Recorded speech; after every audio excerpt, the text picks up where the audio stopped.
Hi, I'm Mike from 1A Auto. We've been selling auto parts for over 30 years. We're dedicated to delivering quality auto parts, expert customer service, fast and free shipping, all backed by our 100% satisfaction guarantee. So visit us at 1AAuto.com, your trusted source for quality auto parts. In this video, we're going to be working with our 2004 Ford Crown Victoria 4.6 liter V8. We're going to show you how to remove and replace your vehicle's thermostat. This will also show you how to remove and replace the thermostat housing. However, we recommend anytime you lower the coolant level in your vehicle, you change your thermostat. An overheating vehicle can melt the thermostat and cause it to fail, meaning you'll go through the entire drain and fill process as well as fixing your original leak or issue with your cooling system, only to have another one and need to take it apart again.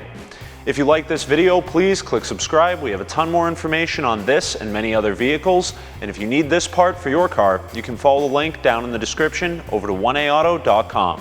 Here are the items you'll need for this repair.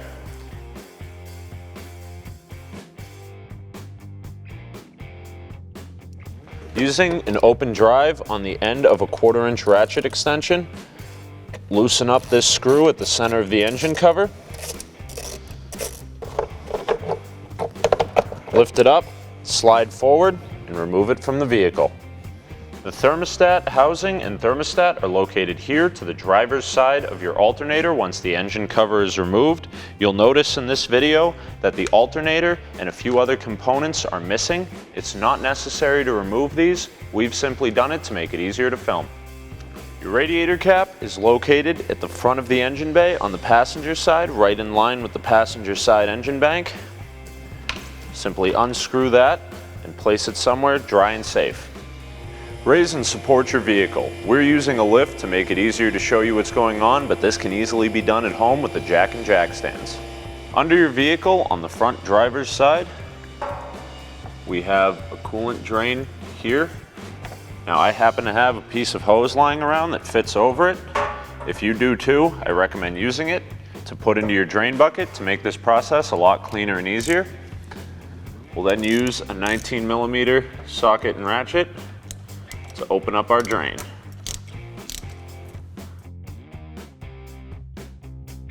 Once your coolant's finished draining, go ahead and tighten down that drain plug. You should just be able to snug this by hand because that's just plastic. We don't want to break it using a wrench. But once we refill our cooling system, we'll clean this off and double check for leaks. Using a pair of pliers, collapse the clamp on your upper radiator hose and set it into its hook so it'll stay open like that. Work it off and slide it down the hose. Now this is probably stuck on there pretty good, as you can tell. There's a few different tricks to remove these, but one of my favorites is to get a big pair of pliers like these groove jaw pliers we have here. Clamp it onto the hose and twist.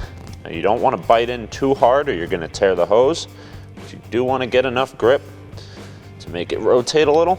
It can take some time, but just keep working it back and forth like that. And before we remove this, I've already done it, but you're going to want to make sure you have a drain bucket underneath your vehicle, because even though we drained our cooling system, it still tends to pool up in places, which means we could have another leak and a mess that we need to contain. Remove the two 10mm bolts with a socket and ratchet.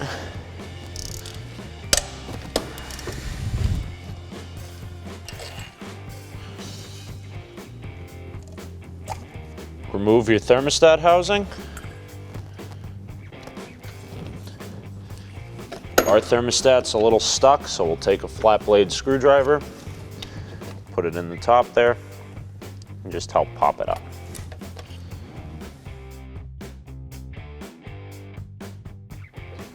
Install your new thermostat, followed by the new O-ring. Place your thermostat housing back on. Make sure that it goes on there nice and straight.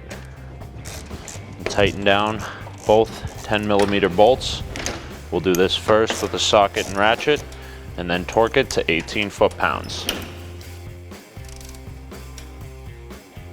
Reinstalled the upper radiator hose to the thermostat housing. Set the clamp back into place, and if yours locked together like ours did, just give it a quick pop with a flat blade screwdriver. It should spring right back into place. Reinstall your engine cover by sliding it back over the hooks in the front and placing it over the stud at the top. Reinstall the nut and tighten it down with a 1/4 inch drive extension. Refill your vehicle's coolant. With the radiator cap off and your cooling system filled, start the vehicle. Set it to vent heat on the lowest fan setting just so you can feel it. And keep an eye on your engine's coolant level. Now once our cooling system opens up, meaning that our thermostat has opened and allowed the flow of coolant through our engine block and heater core, which is why we have the heat on to allow coolant through the heater core, this level will drop and we'll need to keep it topped off and wait for it to finish bubbling and settling so we know all the air is out of our system before driving our vehicle.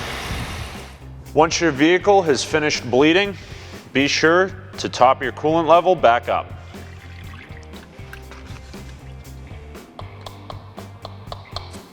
Remove your funnel and reinstall the cap. Thanks for watching. Visit us at oneauto.com for quality auto parts, fast and free shipping, and the best customer service in the industry.